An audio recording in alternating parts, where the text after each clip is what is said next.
In this video, we are going to talk about Schedule Apex, which is a very interesting and useful option to implement asynchronous processing in Apex.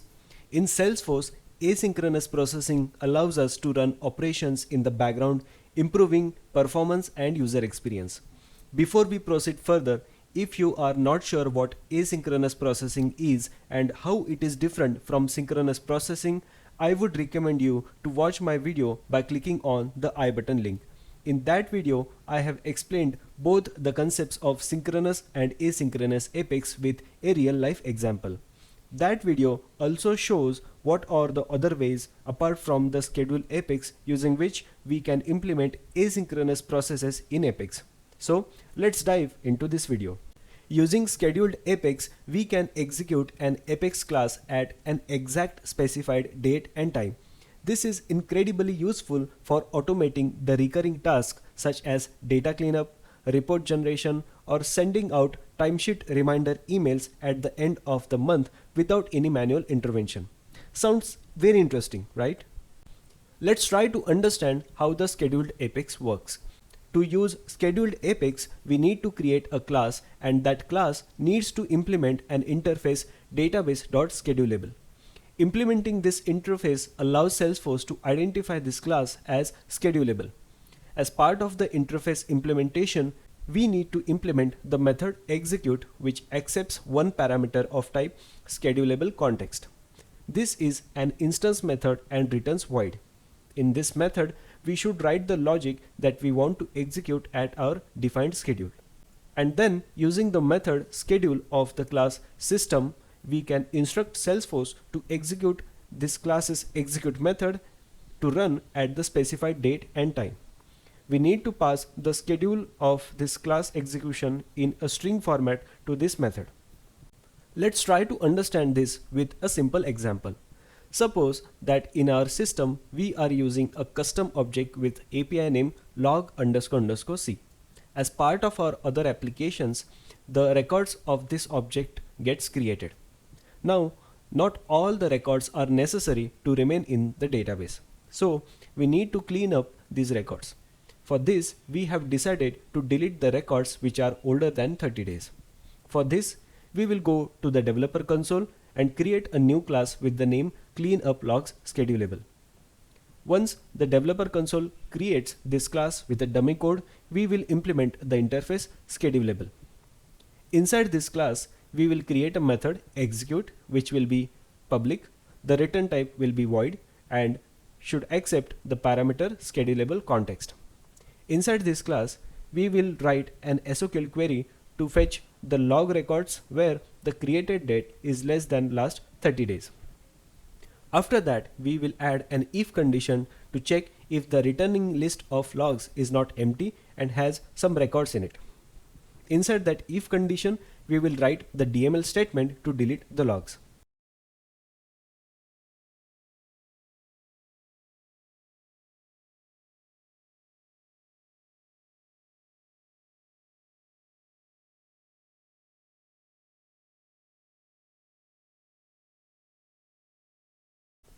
The next part of this example is to schedule this Apex class to run. For this, we will write this code in the developer console's execute anonymous Apex window.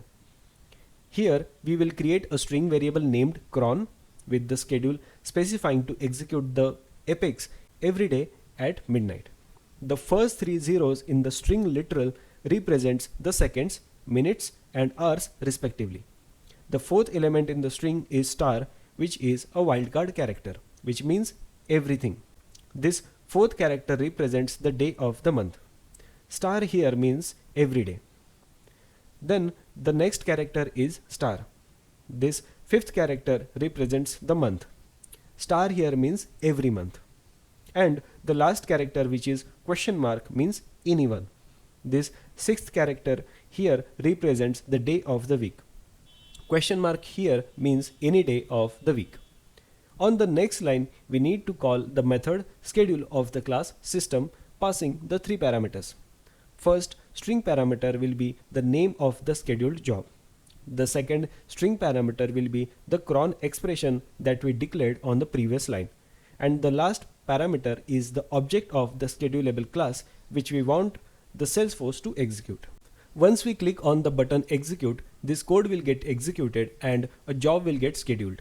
Using the Salesforce UI, we can review and verify if the scheduled Apex class job is actually scheduled or not. For this, we need to go to the Salesforce setup and type scheduled in the search box and click on the option scheduled jobs.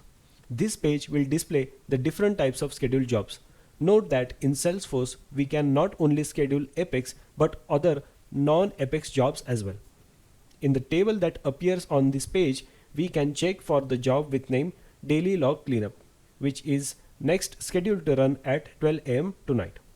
I hope this example gave you a brief but good idea of how to implement a scheduled Apex class, how to schedule it to run at a specific time repetitively, and how to see the schedule from the Salesforce UI. Now, let me share some best practices for using scheduled Apex before I wrap up this video. Understand the usage. Since this is an asynchronous Apex that is supposed to run at a specified date and time, make sure that you use this for only the operations that should happen at a time when the actual end users are not using the system. If you schedule this job to run early in the morning during the working hours of your organization, and if the code in the scheduled Apex class is holding up resources for a longer period, end users might experience delay in their daily activities, hampering their productivity in a way. Governor limits. Since this seems a very convenient option to implement, it is not exempted from the governor limits. So make sure that you keep the governor limits in mind.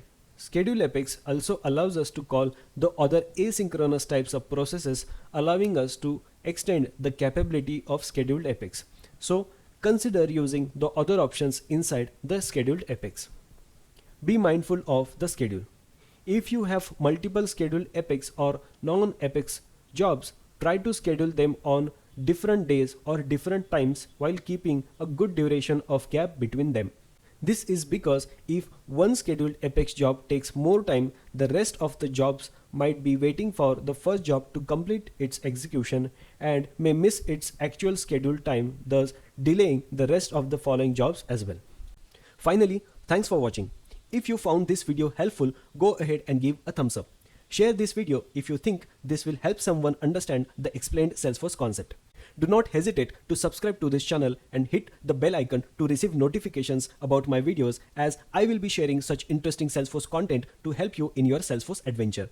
Lastly, write to me in comments if you have any questions regarding any Salesforce topic or you want me to create a video about that topic. Until next time, keep learning and keep growing.